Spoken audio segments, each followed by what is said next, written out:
Hello there, or good day, shall I say, and welcome to the Slow Form Living podcast with me, your host, Salima Viliu. So it's been a while, but I'm back and ready to go. So let's dive into this week's podcast and post here on Substack, affectionately called Reset and Reform Your Breath, an invitation to return to yourself.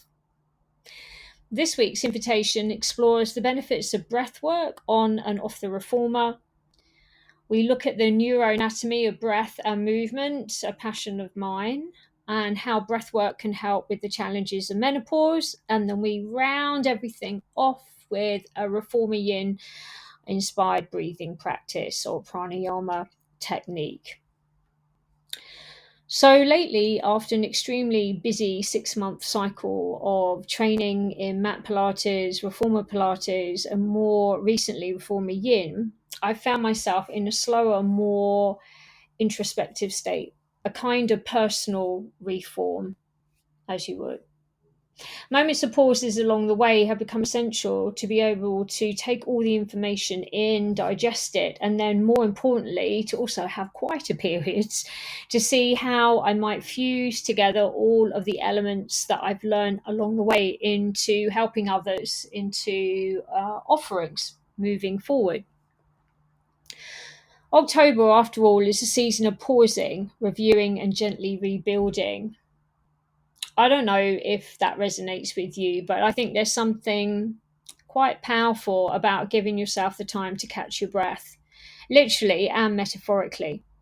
I now find myself in a very different place, professionally, mentally, and physically.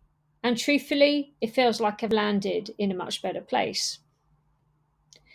That said, the journey hasn't been without its challenges. Like everything in life, there were moments along the way when I found myself really holding onto my breath and not sure what would come next or exactly where I would land. And maybe you felt that way too.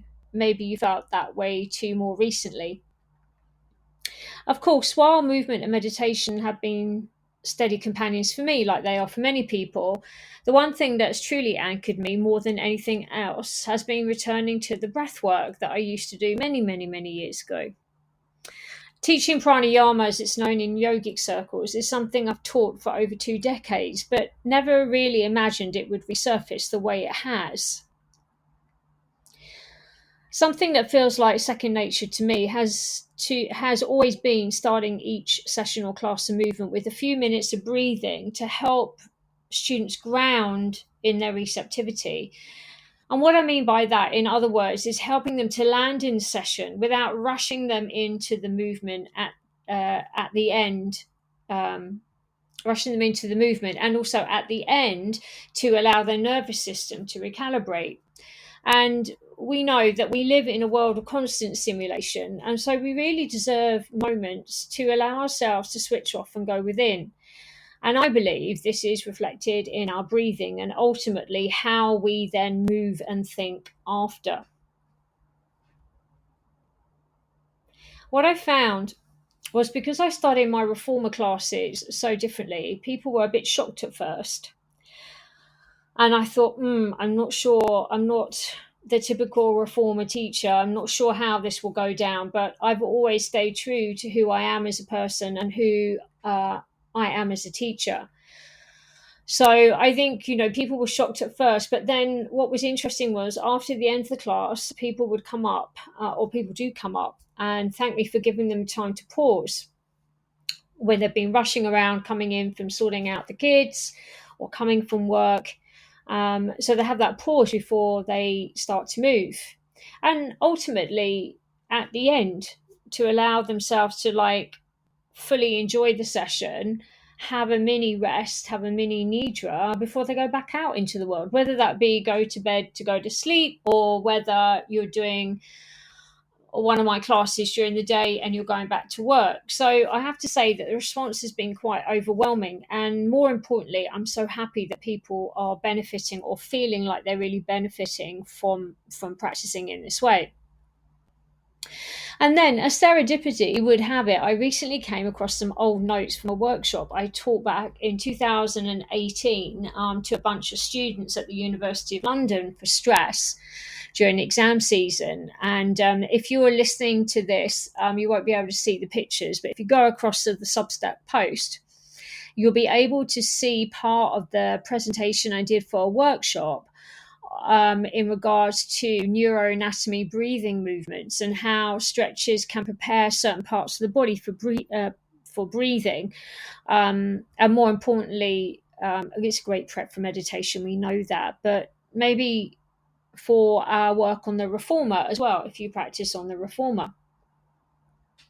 These concepts felt deeply relevant to what I was relearning through my reformer yin training most recently, and I began to see how I could adapt them directly onto the reformer, an element I'm now weaving into developing my own slow form reformer method. So, how might reformer breathwork in menopause work then? Well, as I've been reviewing my knowledge of the nervous system in my Reformer Yin course, I also begin to understand the relevance and importance for women of a certain age, those in perimenopause, menopause, and postmenopause, just like me. During these periods, it is essential to listen to what our body needs, and I'm, of course, talking from personal experience here, rather than trying to push through it. And sometimes that can be quite uncomfortable because we realize that we can't do what we did, or our bodies don't behave or look the way they did when we were in our 20s. We have to get over it. Therefore, finding the right balance between our heat and our cool energy, the yang and the yin energy when we move, is key to a smoother pathway through this life transition.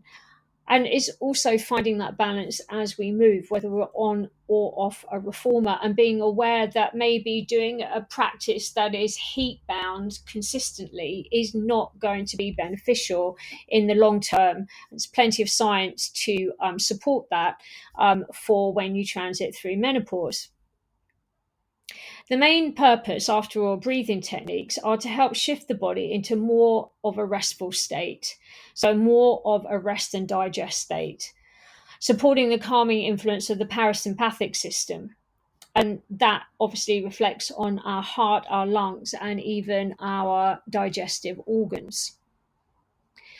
So, therefore, reconnecting with our breath can be a powerful tool for navigating some of the challenges that often arise during menopause, including insomnia, something that I have suffered with during this period. If you practice like a rhythmic, calming breath work throughout the day, it will help regulate your nervous system. And maybe you might do it for a few minutes before bed. It will make it easier to fall asleep and stay asleep at night. Better sleep means deeper rest, more energy, and improved emotional resilience the next day. Don't we all want that? The next thing I want to talk about is pelvic floor dysfunction. Diaphragmatic breathing engages and strengthens the deep core and pelvic floor muscles. Understanding the connection between the breath and the pelvic floor movement can improve not only coordination but can support bladder control and enhance overall pelvic health. Hot flushes. Slow, controlled breathing has been shown from scientific studies to ease the intensity and frequency of hot flushes, helping you feel more grounded and in control when they arise. Weight gain and cravings. Breath led practices can support your digestion by gently stimulating the organs and promoting movement through the gut. When combined with better sleep, a natural benefit of regular breath work, we're also less likely to reach for quick energy foods or sugar heavy snacks. Simply, this is why breathing correctly helps during menopause cycle, transition, however you want to call it. Hormonal shifts during menopause, especially the estrogen and the progesterone, affect our mood, sleep, energy, and stress levels. Your breath directly influences your nervous system, helping you move from fight and flight, which is the survival mode, to a state of calm, which is the rest and digest. When we can do that, we have the ability to downregulate our stress levels, reduce our cortisol levels, and support our body through the menopause cycle. So, breath is a tool you already have. It doesn't cost you anything. So why not use it wisely? In the neuroanatomy of breathing, we look at how our nervous system works and how it serves us. Our ANS, our autonomic nervous system, regulates involuntary body functions like heart rate, I'm talking like respiration, digestion, and it has three main branches. These are the sympathetic nervous system, which is known as the fight or flight response. Here, this system activates the body during perceived threats or stress, and we need a certain amount of stress to keep ourselves alive. But in the world we live in, most of us are operating out of this nervous system most of the time, which can increase our heart rate, increase palpitations. You can start to even notice a difference with your eyesight, with your vision. See some previous articles and podcasts I've done on vision as well. And it can suppress your digestion. But the parasympathetic nervous system is the rest and digest system. And this is a system that we want to try and find more of as we go through our days. This system promotes relaxation, digestion, and recovery. It does the opposite. It slows our heart rate. It stimulates our digestion in a healthy way. So when we activate the parasympathetic system, the body slows and softens and begins to recover. Our cortisol levels lower, our digestion improves, and our heart rate eases. The second brain, the enterotic nervous system, is a complex network of neurons embedded in the gut. It operates largely independently and manages digestion, but also communicates very, very closely with the brain via the vagus nerve, as some of you or most of you will know about. It is also then worth considering that both the PSNS and the SNS systems both send signals to many organs within the body. And did you know that the enterotic nervous system contains over 100 million neurons, more than the spinal cord itself? It's often considered a separate entity due to its autonomous functions and impact on emotions, mood, and even cognition via the gut-brain axis. So if you're one for nutrition and gut, then this would be something that you might find interesting.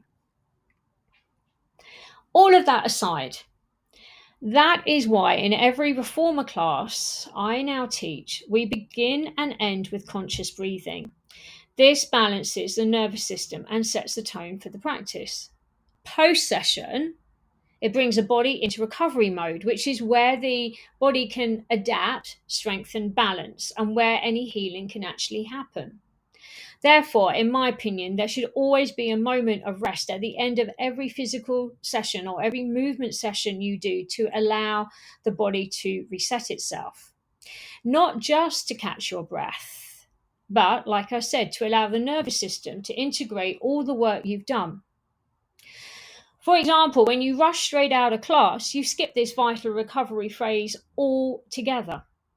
So, your brain, your heart, your gut, and your skin will thank you for taking that extra minute or two to pause. In this Menopause Awareness Month, October 2025, let the breath become your daily tool for strength, balance, and resilience on and off the reformer. And did you know that breathwork can also support healthy, radiant skin? So it's time to get your reformer glow on. And if that's not enough to champion why you should be paying more attention to your breath, then here's another reason. Skin. It boosts circulation.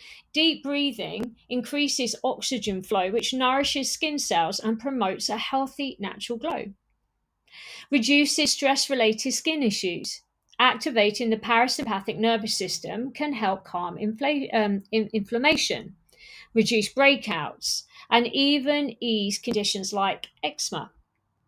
Improves detoxification. Conscious breath can support lymphatic drainage and efficient removal of toxins, reducing that feeling of puffiness and dullness. It enhances sleep quality. Better sleep through breath regulation allows the skin time to repair and regenerate overnight. Balances hormones. Breathwork helps regulate stress hormones, which in turn supports clearer, balanced skin. And hydration. Improved oxygen uptake encourages better nutrition, absorption, and moisture retention at a cellular level. So, that's all the science done. Now, I want us to do a Reformer Yin inspired box breath pranayama practice. Whether you're at home, on the Reformer, off the Reformer, this is one that I practice a lot in my one-to-ones and group Reformer classes, small Reformer classes, I hasten to add. Box breathing is a powerful calming breathwork technique used to reduce stress, improve focus, and support the nervous system. Everything that we've just been talking about. It's a simple grounding and great for beginners or experienced practitioners alike. All you have to do is imagine drawing a box with your breath, and each side of that box is a 4-count phase. Let's try it now. We're going to inhale through your nose for the count of 4, 3, 2, 1. Hold 4, 3, 2, 1. Exhale 2, 3, 4. Hold again for 4 counts. And while you're doing each section of the box, it's a visualization as well. And it's quite hard to start with, but once you get into it, if you repeat it for 4 rounds, you notice how your mind, your body, and your breath all begin to soften and come into alignment. Repeat the cycle for 3 to 5 minutes or longer if it feels good. Lying down, seated, whatever feels good for you. That's my offering this week. I'll be talking more about that in the weeks to come. But in the meantime, to explore and find out more about Reformer Yin training with Bar Body down under in Oz, you can use the code affiliate50 to receive $50 off any training at their checkout. If you're ready to elevate your practice as a teacher or as a practitioner, click on the link below and that will take you through. If you want to find out more about my slow form approach to Reformer classes, then please click the link here as well on the podcast page. Meantime, I thank you for taking the time to read, listen, share, and support my work. It means a lot to me. And thank you for listening to Slow Form Living. Until next time. Keep grounded. Inhale, exhale, just breathe.